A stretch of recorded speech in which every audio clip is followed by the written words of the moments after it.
Correct. Okay. Past the secure gates of the Hampden County Jail in western Massachusetts, Sheriff Nick Kochi is taking us to meet incarcerated men who haven't necessarily committed a crime.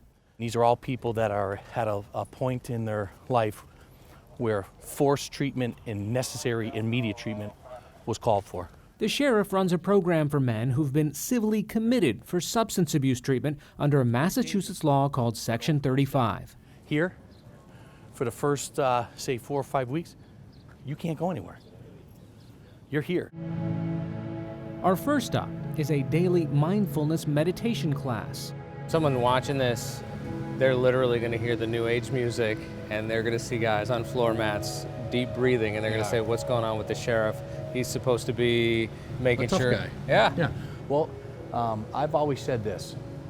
A fair county sheriff is giving them the resources and the tools to address those issues and to go back into the community and be successful. We're saying there's a better life, and we're saying we can help you get there. Under Section 35, a family member, police officer, or doctor can petition a court to commit an individual. That is, hold them involuntarily if that person has an alcohol or substance abuse problem and is a risk of serious harm to themselves or others.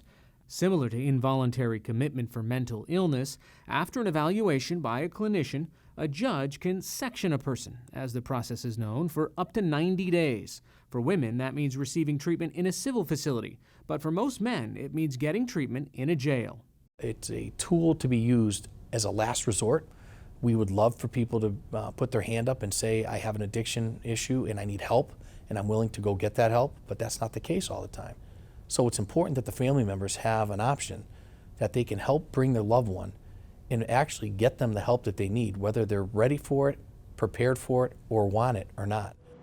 The law has been on the books since 1970, but the number of people committed has gone up nearly 66% in the past 10 years, thanks to the opioid crisis.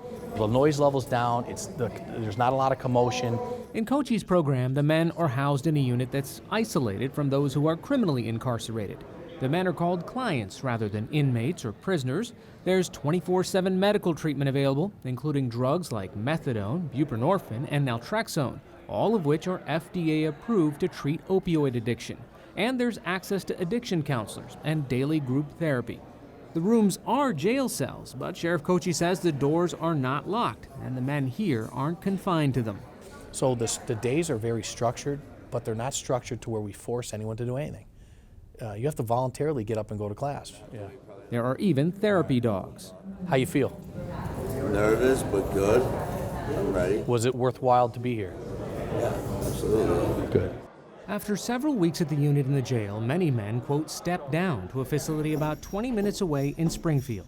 Located in a renovated nursing home, it has fewer restrictions and is more like a dorm. The emphasis remains on recovery. It's getting in touch with your inner peace, the way we were hitting the drums. We have to find that, because it's not the drink and the drug. It's enjoying life without it. 39-year-old Antoine Diaz has struggled with addiction for more than a decade. He lost his brother to a heroin overdose last year. This time when I relapsed, my twin brother was dead. And that's when it's easier to die. It really is. People are not really suicidal, but the pain and the suffering becomes overbearing that they just want to shoot it away. And next thing you know, it could be a bad batch and you're gone. And I experienced that this time. I was dead for 3.5 minutes. No heartbeat, no nothing. After being revived, Diaz was sectioned by his family. Then they came and said, you're getting sectioned. I flipped out. I hated my wife. I hated everybody. But she was right. I needed to be removed. That's what a section is. You need to be removed from society. Since the program began last May, more than 1,000 people have gone through the Section 35 program in Hampden County, and the Sheriff's Department says fewer than 5% have been sectioned again. But it doesn't track relapses that don't result in another civil commitment. We're not telling you that we have a magic wand and we can wave it and we can cure people, because there is no cure. We're engaged every day trying to be part of the solution and taking another chunk out of this ravaging, ugly disease of opioid addiction. Antoine Diaz credits the approach of the Hampden County Sheriff with helping him get to this point. I'm gonna be honest with you, I didn't like Kochi, right? For sheriff, I had another guy I liked.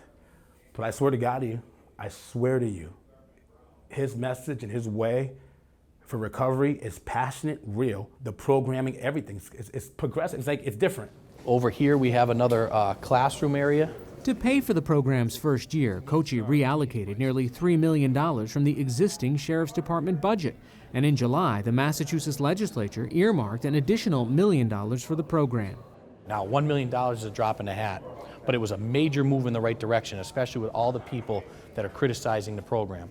Why would you have a system where instead of using healthcare settings to treat a disease, you put that money into prisons? Bonnie Teneriello is one of those critics. She's a staff attorney at Prisoners Legal Services of Massachusetts, a nonprofit group that represents incarcerated people.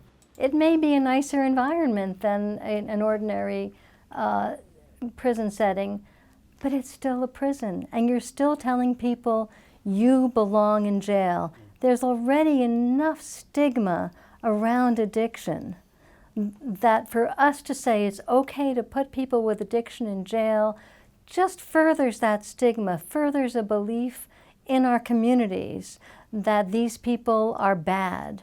And that's going to stop people from getting treatment. Teneriello is suing the state to end the use of jails for treatment on behalf of 10 men who have been sectioned at a facility in Plymouth called the Massachusetts Alcohol and Substance Abuse Center, or MASAC.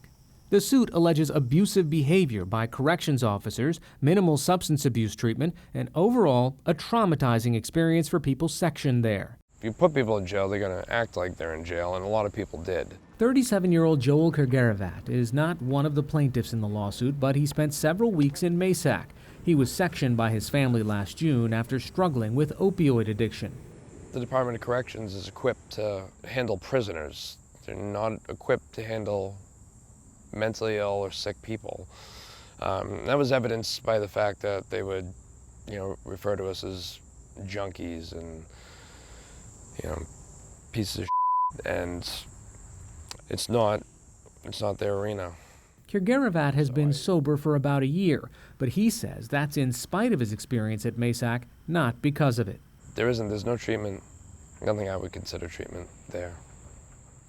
It felt like having gone to jail for a period of time for a crime I didn't commit. Citing the pending litigation, the Massachusetts Department of Correction, which operates MASAC, declined an interview with PBS Newshour Weekend. But in court filings, the state denied the suit's allegations and strongly rejects, as both a factual matter and a legal matter, the suggestion that the commitment of Section 35 patients to its facilities is equivalent to incarceration or imprisonment. The Hampden County Sheriff's Department is not specifically named as a defendant, but Bonnie Teneriello says the lawsuit aims to end the use of jails for all Section 35 commitments across the state. She says that would simply put men and women in the state on equal ground. Remember, women who are sectioned are treated only in civil settings. That's because in 2016, the Massachusetts legislature explicitly changed the law. And there's now pending legislation that would do the same for men. In September, a joint committee of state legislators held a hearing on this issue. We are the only state in the nation that sends people with addictions for involuntary treatment to a prison facility. This is what we need to change and what we want to change. And in July, a state commission also recommended that Massachusetts end the practice. When people point at us and say, this shouldn't happen there, well, where else is it going to happen? There was not one bed for these type of men in Western Massachusetts till we opened this program a year ago. And now they want to tell me, well, you shouldn't be doing it? Hey, how about a phone call and say thank you? I'll take those calls all day long. Antoine Diaz says the setting in a criminal justice facility is not what makes being sectioned hard. It's not jail, you're civil. It doesn't matter where they house you at. In reality, being here, people don't want to be left alone. Being here is hard for me. You know why? Because I have to be left with me. And I'm the problem, and it's uncomfortable. But it teaches me how to grow. It did not feel like jail, and I did a jail bid. Instead of taking shots at us, come on down and see it for yourself. Sheriff Kochi says he's open to having his program regulated by civil agencies in the state, including the Department of Public Health. But in the meantime, he says, the stakes could not be higher. Take my 120 beds away. Then what? How many funerals are we going to? How many family members have got to bury a loved one? I'm not going to be on that side of the coin. But that's a false choice. You need a civilian setting for these people. We're not saying take the treatment away. What we want is a commitment to fund and make available treatment in healthcare settings where it belongs. Teneriello supports the pending state legislation to make that happen.